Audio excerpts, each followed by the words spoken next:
Hello hi friends, నేనైతే ఇప్పుడు ఎంతో రుచికరమైన వెజిటేబుల్ రైస్ అయితే రెడీ చేసుకుంటున్నాను. సో అది ఎలా చేయాలో మీకు కూడా చెప్తున్నాను.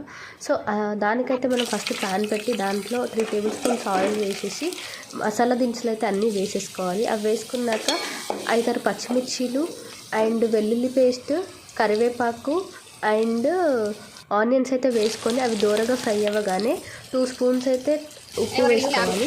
ఆ సాల్ట్ వేసుకున్నాక మనమైతే రెడీగా పెట్టుకున్న వెజిటేబుల్స్ ఏవైతే అవైలబుల్ ఉంటాయో అవన్నీ అయితే వేసుకోవాలి ఫ్రెండ్స్.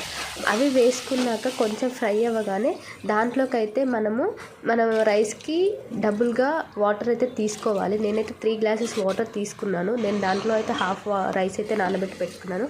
ఆ వాటర్ కొంచెం అయితే మరగగానే దాంట్లో మనం ముందుగా నానబెట్టి పెట్టుకున్న రైస్ వేసేసుకొని ఒక 5 మినిట్స్ సిమ్లో పెట్టేసుకుంటే మనకైతే రైస్ రెడీ అయిపోతుంది. దాంట్లోకి కొత్తిమీరతో గార్నిష్ చేసేసుకొని ఇలా మనం ఏదైనా ఫ్రై కర్రీ చేసేసుకుంటే చాలా బాగుంటుంది. మీరు ట్రై చేయండి.